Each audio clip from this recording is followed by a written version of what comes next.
You've all been hearing me go on for days and days and weeks and months that I think the Cleveland Browns are a big competitive football team this year, an extremely competitive football team this year. But we're going to bring in a guest here today. So we'll see if it brings Jeff back down to earth a little bit or if it's going to pump Jeff up a little bit more. Your latest Locked On Browns, we are joined by Yahoo Sports' Charles McDonald. You are Locked On Browns, your daily Cleveland Browns podcast. Part of the Locked On Podcast Network. Your team every day.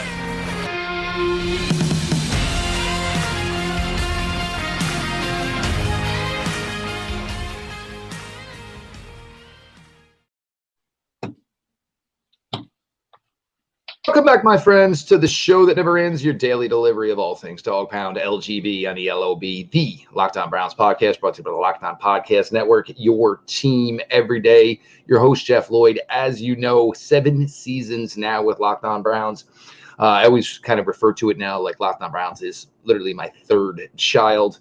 And even though the Browns disappoint me at times, Locked On Browns, the family, the community here, you guys are a lot better to me than my own teenage daughters are. I appreciate all of you who make Locked On Browns your first listen. I suggest you join the Everyday Club, 6,000 plus strong subscribers on YouTube. Subscribe to the YouTube page. And of course, Locked On Browns is always available, always free, wherever you get your podcasts. As I said, we are joined today from Yahoo Sports, Mr. Charles McDonald at Forverts, one of my favorite. And with Charles, I've known Charles for a while, and the growth. And, you know, now to see a guy who is a regular on the Mina Kimes podcast. And the thing, before we get into it, Charles, you've never changed. You've just done what you've done. And it just started to extrapolate and get bigger and bigger for you. You're still the same guy you always were. The work is still the same. The Twitter game is still the same. I think it was just that once people maybe kind of took the time to actually look at the work, they were like, all right, man, we're taking it back here. The guy knows what he's talking about. Oh, yeah, for sure. I always had the mindset, you know, like I feel like when you play football, one of the biggest things about playing football is that it's fun. You know, it's a lot of fun. As much, you know, pain and sacrifice and blood, sweat, and tears, all that stuff. It's still a whole lot of fun just to play. And I didn't want to lose that as I got started working. So I'm glad that people have, you know, caught on. I remember there have been times where my parents or older people have talked to me, you know, this not anymore, but in the past, they talked to me like, hey, you know, you might want to cool it with how you speak about certain topics. Like, no. If I can't do this my way, then I'll just go find something else to do. This is what I want to do the most, but I want to do it my way. So basically, luckily it's all worked out for me now. I'm at a job that, you know, I kind of dreamed of having when I got into the space at Yahoo now. So it's all good, all exciting, but still happy to stop by anytime around these parts. And that's one thing, like I try to tell it, you know, and you talk to people, and it was, you know, and playing in college, and it was always like the ridiculous aspect of, well, what are you doing tonight? It's Thursday night. Bro, I got to be up at 5:50 in the morning. There's weights waiting for me. Yeah, what do you mean? It's a spring. Yeah, they're going to throw tennis balls at me, and I got to be able to tell what number it is at 5:50 in the morning as they're firing a tennis ball at my head while I'm trying to catch it, and it's a tennis ball, for God's sake. Y'all don't get it. And, you know, the old line of, oh, well, athletes have it easier. Well, yeah, okay. Let's keep talking about that one as far as going to school, because I got to do everything you guys got to do academically, and then I got to honor everything I got to do athletically as well. So yeah, that's fine, you know. And you guys all get to sit and drink beers while we're playing the games, so you all get to have a great time with that. But Charles, obviously, we brought you here to talk some Cleveland Browns, and the first thing for me is I look at this team, and look, you know, I mean, every roster in the NFL right now, you can say, well, there's question marks there, you know, besides Dalvin Tomlinson. Obviously, there's questions at the defensive tackle position.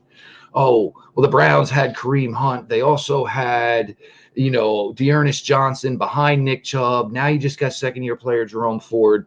But then that's like it. Like, the questions stop there. There's one major question that obviously has to do with this entire 2023 season. And the thing that blows me away is there's so many that just think Deshaun Watson's done. And look, if it was like a broken arm, or like, you know, a lion ripped his right arm off of his body, now all of a sudden he's playing quarterback as a left-handed player, I would get the automatic, you know, digging of the grave, so to speak. But it was missed time, obviously, and you know, and we don't see a player healthy miss this amount of time. But yes, he did come back, got his feet wet. Now the Browns, Coach Stefanski, obviously, because his butt's on the line here, probably just as, Deshaun's butt's not on the line. For Coach Stefanski, it is. But now it's tailoring an offensive systems and beliefs that you've always had to perhaps the best quarterback you've ever had play for you. So for Coach Stefanski, this is probably a win-win in a lot of ways, because after 3 years, you kind of want to start switching things up a little bit anyway, because you don't want to have tendencies as the league's watching your film. And now you get to do it with a guy that is 10 times more talented than you ever had under center before.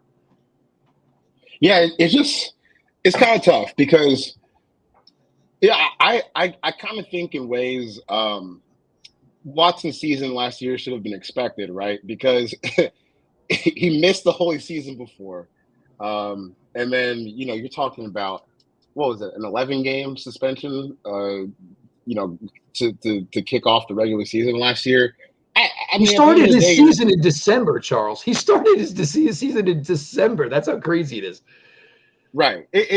You're almost missing like 2 full seasons of football, almost, And the only person that I can think of, in a way that compares to just to the point where you said, healthy missing them this much time is like Calvin Ridley, who's going to come back and play for the Jaguars after about the same time away from the game that maybe Deshaun was when you add it all up. So, man, it was kind of tough, I think, to predict at all what his performance was going to be last year because, you go almost 2 years without doing something. You're probably going to be a little rusty when you get back to it. But I would just be surprised if it looked like it did last year. When you go back to his last full season with Houston, before all the stuff started. We know. Right. In 2019, like that team sucked. They went 4-12, but Deshaun Watson, he was almost as good as Patrick Mahomes was that year, just in terms of like overall quarterback efficiency. They were in games, even though they really shouldn't have been in a lot of those games. I think we saw how quickly it kind of really, really fell apart in a way that was unwatchable when Watson wasn't the quarterback anymore. It's kind of hard to believe that guy just doesn't exist anymore. The guy that was there that made sense to trade 3 first-round picks and give that contract to. Because like if you get the version of Watson that was playing like that in 2019, then it's fine. It doesn't matter that it's the biggest contract in the NFL this year. It doesn't matter that you spent 3 first-round picks because you would have what you've been searching for. I mean, as long as I've been watching the Browns, which is a top-flight quarterback. And it's kind of like a double-edged sword though at the same time, because I don't think that guy has disappeared. The guy that can be an MVP caliber quarterback and top 5 guy in the league, but I think it's also fair to wonder like if he will reach those heights again. But at the very least, like he should start looking like a Pro Bowl quarterback now because he has to. Like he has no choice but to start playing like that now for a whole lot of reasons, I think. Yeah, because it's going to be a really, really odd scenario. We have a quarterback making $40+ million a year, and he's going to play with a whole bunch of guys that are making league minimum because they just feel that the team isn't ready to compete. And there was the Washington game last year, and the team walked off going into halftime, and I was frustrated. All the fans were frustrated. And then all of a sudden came out in the second half and, 3 touchdown passes in the second half, balls going all over the place. And it was like, all right, maybe now he's starting to get back into, what we know he can be. It's going to be a test here, though. And, it's crazy because I think a lot of people think here as we're getting ready to go here, the first break is, a lot of people on the outside look in and they don't look at the other 52 players on this roster because I think so much of it comes down to number 4, which he does deserve that pressure because, if you were once mentioned as a top 5 quarterback in the league, again, it probably doesn't matter much about the other 52 on the roster. So that's kind of, the bet he's in, and that'll be key to it. But, Charles is a defensive guy here, and I'm not going to bring Charles in and not talk defense. Obviously, a new defense coordinator, whole bunch of new players. We're going to get to that here as we go to segment 2. Jeff Lloyd, we're joined by Yahoo's Charles McDonald, your latest Locked On Browns. Appreciate everybody for being along for the ride. FanDuel, it is the time, folks. Baseball season closing out. Take your first swing at betting MLB on FanDuel and get 10 times your first bet amount in bonus bets, up to $200. That's right. Just bet $20 and you'll land $200 in bonus bets, win or lose. That's $200 you can spend betting everything from the money line to the over-under to who you think is going to hit the first home run. All on an app that is safe, secure, and super easy to use. Plus, when you win, you get paid instantly. There's no better place to bet on MLB than FanDuel, America's #1 sportsbook. So sign up today and visit FanDuel.com/lockedon to get up to $200 in bonus bets. That's FanDuel.com/lockedon. FanDuel, official sports betting partner of Major League Baseball.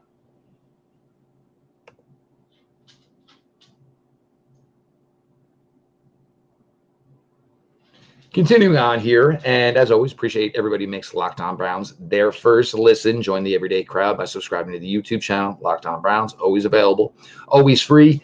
A lot of content creators and, big business doing away from daily talk about your favorite teams. Well, that's just good for us here on Locked On because that is the absolute premise of what Locked On is based on. So appreciate you all for being along here for the ride. Of course, Charles McDonald from Yahoo. And Charles, maybe he's still dating the Falcons, never gave him a ring. But Charles, one of the most humiliating days for the Cleveland Browns last year was the Atlanta Falcons basically just saying, we're going to keep running it, we're going to keep running it, we're going to keep running it, we're going to keep running it, we're going to keep running it. And even, they threw in a Mariota throwing the ball out of bounds just for, giggles, I'll say. But that was like the premise of how poor this defense had become. So obviously, when it's a weakness, you try to go as strong as you possibly can. You get Jim Schwartz, obviously, with their other names they went after, and it was going to be tough for a certain former Dolphins coach, Brian Flores, with this lawsuit against the NFL to end up being hired by Jimmy Haslam. I'm surprised they even gave him the opportunity to interview. But you get Jim Schwartz, you get your guy. And there was no way you hired Jim Schwartz and said, well, most of what you're going to deal with is already here. Yeah, you knew you had to go get him. Obviously, some things to work with. You go out and you bring in a Dalvin Tomlinson, the Okoronkwo signing, and everybody was excited about that. But then you go through the draft process. Of course, you brought in Juan Thornhill. Then you go through the draft process, and then an opportunity like Zadarius Smith comes into your lap. You jump on it. Rodney McLeod, obviously a player who has history, won a Super Bowl ring with Jim Schwartz in Philadelphia. You get that opportunity. So now all of a sudden you've brought in a bevy of talent. And it's going to be key, though, because, Charles, I know, everybody knows. Defense, it just takes a little bit more time because it's not something you can truly simulate in practice. It's something that really needs to simulate in playing the games and starting to get that, I always call it kind of like a side vision, like knowing that so-and-so does the, I know what his assignment is, but how does he go about his assignment? Until it's live 100%, you don't truly get that feel.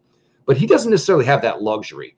The Browns have a gauntlet of games coming out of the stretch here. So there really can't be like a honeymoon period here for this defense. And that's going to be really, really key. Yeah. And, the Browns offseason was kind of funny because, you have, to me, the offseason is one of the few times where you get, you get teams to kind of be honest about how they feel about certain aspects of their team because they have to go out and attempt to upgrade them. You can't just sit behind a press conference and say everything is fine when, you're going out and you're spending money on Dalvin Tomlinson, going to get Zadarius Smith. And their big thing was, we got to upgrade the run defense. And even to the point like where they had picked the Baylor nose tackle, Siaki Ika. That was one of those picks that like almost everyone had mocked, like going into the draft, right? And then 350, and he can move a little bit. Yeah, he's going to Cleveland. Right, he's going to Cleveland. And it makes a lot of sense because, like you said, like they got stampeded against the run last year, in a way where we look at the current NFL and we know that it's like passing based, right? But if you're one of these teams that is like outlier good or outlier bad running the ball or defending the run, that can really help you or it can really hurt you. And I think, the Browns, they had a situation where their run defense really, really hurt them last year in a way that kind of made running the ball a weapon to use against them that maybe most teams don't really fall into that category where maybe you can withstand a rushing attack, but excuse me, teams like the Browns and the Chargers last year, that was something that was really difficult for them. So I think that if you can just get a little bit more production on first down, because I still think that when you look at today's NFL, we're throwing the ball more, but a lot of teams, like, they would love to be able to run the ball on first down, get into a 2nd and 6, 2nd and 5, 2nd and 4 type of situation. If you can stop those situations from getting into, those 2nd and 5, because now if we're talking about 2nd and 5 with how aggressive some of these teams are, we might have to defend these 5 yards for the next 3 plays, and you're just kind of putting yourselves in a whole drive after drive after drive, and it gets harder and harder to get off of the field when you're kind of getting pummeled up front. So if you can just withstand the rushes a lot better than you did last year, and quite frankly, I don't know if they're going to end up being a top 10 rushing defense, but I think they've made enough improvements to certainly not be as bad as they were last year. Then that opens up things for Myles Garrett. I think that opens up things for Okoronkwo, who you just signed. It gives you a little bit more flexibility with Darius Smith, who we know can play anywhere from like edge to nose tackle and pressure sets. So it was really important, I think, for them to kind of solidify that, because now it lets you tinker with the rest of your defense. You can't be one of those defenses like, all right, we're going to go like all hybrid players, but then, oh no, we can't stop the run. And now it's super easy to beat us because teams don't really have to think about it. We have a real defensive line now that's going to shield our linebackers a little bit better. And now maybe we can get into a spot where our secondary looks a little bit better than it did last year, because our defensive line is playing with more confidence, and they're playing with better assignments, and they're playing in a spot that's more advantageous. And it's truly how it went. And because you build your defense with the premise of we're going to be a winning team. So which means our offense is going to score. And then we should be getting to the point where, the big guys, hey, if you're 320 plus, you played first down, you did your job. We'll see you again next time it's 1st and 10, or maybe a short yardage situation. But now we bring out all the athleticism. Now we bring out the uniquely diverse players, the hybrid players. But the big boys got to get it done first. So if that's your premise and you can't do that, you're not going to be a winning team, because you're not going to get the ball enough, and you're going to be on defense. You're going to be tired. You're going to be beaten up. You're going to be worn down. So that obviously is going to be key here. But this is the part I'm excited about, is because you now are 3 deep at safety. They are 3 deep minimum at corner. Before we talk about they have some corners on this team that are in a tough spot because they deserve reps somewhere, but most likely aren't going to get them here with Cleveland. And, for the Browns, with a guy like Jim Schwartz, he's got the track record. This should be a unit that it should be, which is going to be funny because they were a top 10 defense in 21. They were historically bad, obviously, in 2022, but now they might be able to climb right back up the ladder. Yeah, and I think for them, when I think of Jim Schwartz, like, I would expect the front 7 play to be a lot better than it was last year. Like when we talk about where Jim Schwartz has had success, it's usually kind of getting the most out of guys along the defensive line and along, in the front 7 in the linebacker spot. So when you look at like the wide 9 stuff that made him so popular back in Philadelphia and Detroit, with Myles Garrett, that's really an appealing option, I think. And I think that he's an important player to have for Okoronkwo too, because if you're going to maximize that, then you kind of need to have the other guys around him who can kind of allow him to be the best version of himself. I mean, Okoronkwo is a good player, but he's probably going to play the season mostly at like sub 240. And he's going to be mostly a guy who's making his cash on these pass rush downs. So now you have guys like Dalvin Tomlinson, like Siaka Ika, obviously like Myles Garrett, who can kind of help you get to that down that makes him a more dangerous player too. So I like it. I think this is probably going to be one of the better Cleveland defensive lines we've seen in this like Stefanski, Barry era. And I think that Jim Schwartz has a lot to do with it. We'll see what goes on with the secondary. I think sometimes, like at times, that's been his Achilles heel.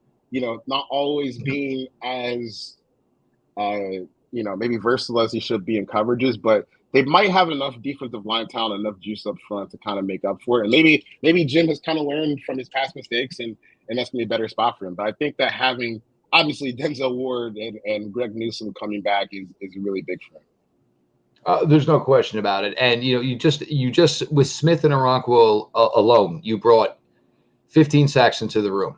The Browns' second leading sacker of the quarterback last year was Taven Bryant with 3. That was your second leading player in sacks with 3. And Jadeveon Clowney, God bless you. You got your $14 million, bro.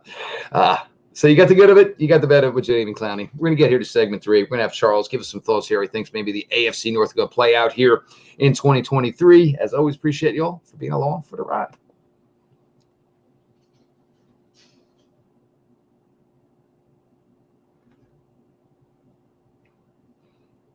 Closing it out here on today's Locked On Browns. And look, guys, I told you, camp opens Saturday. We're going to come at you at a fast, furious pace. And we'll see the way it works down in Greenbrier in West Virginia. There might not even be a weekend time for me. Sorry, Mrs. Lloyd. Sorry to the little lady L's, but, Daddy's got to work. You all cost money. But, Charles, the AFC North, and, white helmet aside and arguing about who's the first one to ever invent a white helmet, because apparently that's something that's going on today in the Twitterverse. This is a really, really interesting division. It really is, because obviously for Cincinnati right now, it's your division. It runs through Cincinnati. The Browns don't want to believe it. They hopefully want to fight for it. Now, Baltimore, as much as they were a weird question last year as far as, is Lamar going to get settled? Are they going to take care of Lamar the way they should, obviously? And now all of a sudden it's a whole new offense. And maybe you're taking Lamar out some of his comfort zone. And, now you're trying to integrate Odell Beckham when it should probably be more about Bateman and Zay Flowers. And then there's Pittsburgh, who, similar to Cleveland, it's going to come down to the quarterback. But some good moves were made by Pittsburgh to solidify some, issues that they had last year. Some thoughts here on maybe how the AFC North plays out in 2023 here, Charles. It's brutal. Because literally all 4 of these teams should have playoff aspirations and should believe that they're good enough to get to the playoffs and win a game. And we're only talking the division. We're not even talking the overall AFC conference, which is just loaded. Loaded, yeah. I mean, when you look at the quarterback distribution right now, it's like almost all in the AFC. Like if you're going to look at the top quarterbacks in the NFC, it's like Jalen Hurts, Dak Prescott, Kirk Cousins, and then you're really falling off a cliff after that. Look, you put Kirk Cousins third in anything at the quarterback position. I think that's all everybody kind of needs to know. But go ahead. Right. So it's tough, and I just pulled up the Browns schedule. To start the season, Cincinnati, Pittsburgh. Literally, take Baltimore. The smelling salts out for the first month. I mean, because the thing is, they could be run away. They can run away and hide by the second week of October, or it could be maybe we can find a way to squeeze in week 17 when we get Cincinnati for the last time. Yeah, it's a tough spot, and when you look at the teams of the rest of the division, Cincinnati, they're Super Bowl or bust mode. Right, as long as Joe Burrow is their quarterback, they're going to have one of the best passing offenses in the league. They still got their wide receiver trio for at least another season. We'll see what happens with T. Higgins after this year. But that, barring injury, it should be one of the best offenses in the league. The Ravens are redoing their offense, but remember, by the end of the season, their defense was one of the best in the league, and they were a Tyler Huntley fumble on the goal line away from potentially beating the Bengals in that wild card game. So that's going to be a tough out. The Steelers, I don't think on paper their team looks all that great, but it's Mike Thomas. He's never had a losing season. Every year I do this. I'll talk to somebody like Emory Hunt, and he's like, "You tell me all the time how much you like Mike Tomlin, right?" And I'm like, "You know what? You're right. You're absolutely right." You got to trust him to kind of figure something out at this point. I mean, we're talking about 15 years without a losing record. that kind of speaks for itself. So it's to me like the AFC North, and we'll see what happens, because what I was about to say is we had this expectation of last year the AFC West was going to be like this gauntlet where you got Mahomes, Herbert, Russell Wilson is joining the Broncos, Derek Carr is still with the Raiders, and it looks like this division is going to be pretty tough. And it ended up not quite being that way. The Chiefs kind of ran away with it at the end of the day. But I do think that this division is a little bit more set up to actually like realize the potential of like that true gauntlet division, because the teams are a little bit more well-rounded, I think, than like those AFC West teams were last year. Where you look at the Chargers and the Raiders specifically, like they had some serious problems on defense for a good chunk of the year. And when you look at this division, maybe if the Browns get off to a slow start, that could be tough for them. But you're looking at 4 teams that expect to have a good defense, 4 teams that expect to be able to score the ball, 4 teams that expect to be able to get to the playoffs and potentially win a game and go on a little run. It's going to be tough for them. But I do think at the end of the day, Deshaun Watson will take a step forward. I thought Elijah Moore was a great pickup. Like, you're still looking at like an offense that has outside of quarterback, like Amari Cooper, Elijah Moore, Nick Chubb, Bitonio, Wyatt Teller. You're still looking at a pretty good offensive core. I think they can win. I think they can win anywhere from like, let's call it 9 to 11 games, 9 to 12 games. But you know, it's just tough in this division to come out and even guess like what the order is going to be, because all of these teams are going to be so competitive that, you know, maybe it could be a situation where the Steelers come in 4th place with like an 8-9 record, and you're kind of like scratching and clawing and fighting the whole way through. So I think the Browns will make the playoffs in the wild card, but I don't know if they're quite at the spot where they should be like toppling the Bengals, and we'll see what happens with the Ravens and their offense this year. Certainly going to be. It's going to be interesting, and there is going to be a team in the AFC that's probably easily going to have either 10 wins, possibly even 11 wins, and they're going to find themselves on the couch, just like being you, Charles, watching the way the playoffs work. We're going to close it out with this, Charles. Give me one 2023 NFL season hot take, player, team. Give me something. Oh man, wow. Lamar Jackson MVP. That's my take this year. We'll edit that one out, guys. Okay. So for those who don't know, I'm also a big Georgia Bulldogs fan, which puts me in a believer of the Church of Todd Monken.